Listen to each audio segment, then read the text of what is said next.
second graders. The next book I'm going to read for Read Aloud is Ivy and Bean. It's the first one in the series.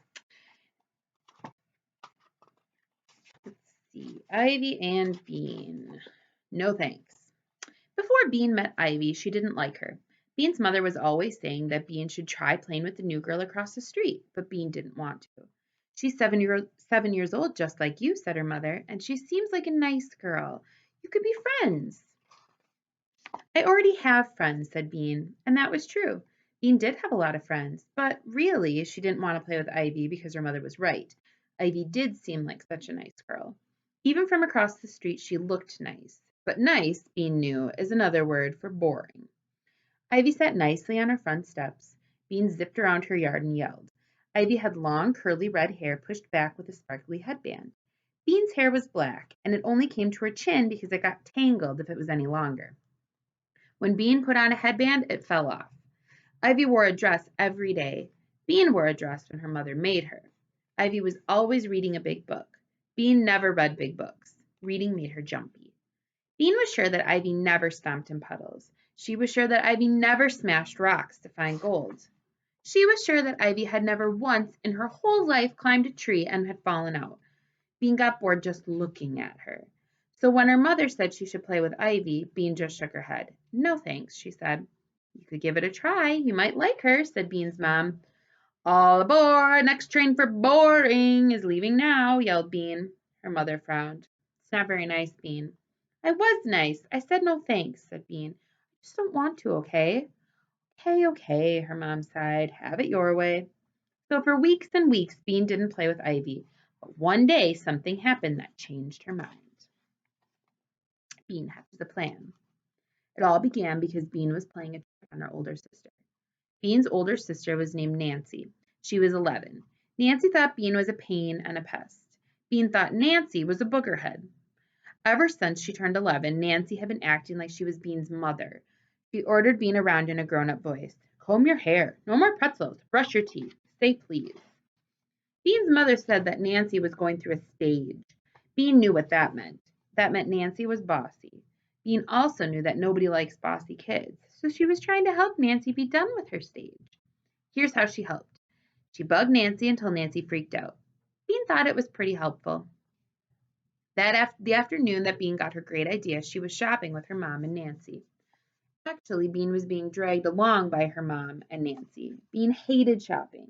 Nancy loved it. Nancy was trying on skirts, lots of skirts. She put on a purple skirt. She looked at her front in the mirror. Then she turned to the side. Then she turned around and tried to look at her behind. Looks good, Bean. Let's go. Be patient just a little longer, Bean, said Bean's mother. I think it's cute, honey, she said to Nancy. Nancy looked in the mirror some more. Do you think the pockets are dumb? I like the pockets, said Bean's mom. Get it, moaned Bean. She had never been so bored in her entire life. She was so bored she fell on the floor. Then she took a tiny peek up at the lady in the dressing room next door. Yow. Get up, Bean, said her mother, this minute. Bean got up and sat on the triangle seat again. She waited. Nancy looked at herself. I kind of like it, Nancy said, but it costs $40. That's all my money. I could get 2 shirts for $40. Don't be a tightwad, said Bean. She had just learned that word. It meant someone who didn't like to spend money. Don't call your sister a tightwad, said Bean's mom. Bean saw Nancy's eyes looking at her in the mirror. Bean mouthed without any sound. Nancy's eyes got narrow and so quick that their mother didn't see, she stuck out her tongue. Then Nancy turned to her mother and said, I think the skirt costs too much, Mom. I think I'd rather try on some tops. Bean knew that Nancy was being slow on purpose, just to drive her crazy. Bean thought about kicking her in the shin, but then she got the idea. It was a great idea. It was also a helpful idea, one that would teach Nancy not to be such a tightwad. And best of all, her idea would make Nancy freak out. You'll be sorry, Bean mouthed to Nancy. The ghost of Pancake Court. Bean was hiding inside a big, round bush in her front yard.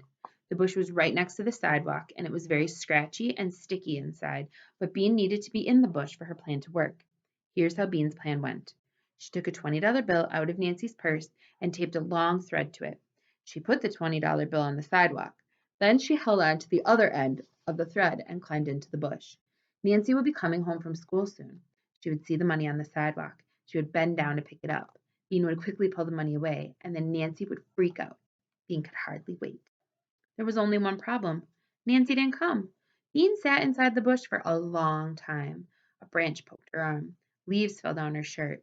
She itched. She waited. Nothing happened. It was very quiet. Bean was hardly ever this quiet for this long. Because there was nothing else to do, she looked at the house across the street. Really, it wasn't across the street. It was around the street. Bean loved her street.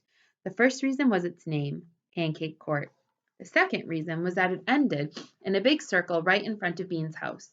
Her dad called it a cul-de-sac. Bean called it cool.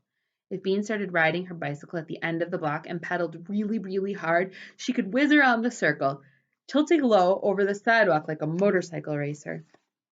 Slam! Bean looked up. She saw Ivy come out onto her porch and plop down on the top step. Bean squinted at her. Ivy looked strange.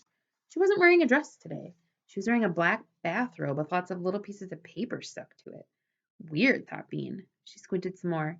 Instead of a big book, Ivy was carrying a stick painted gold. Bean made a face.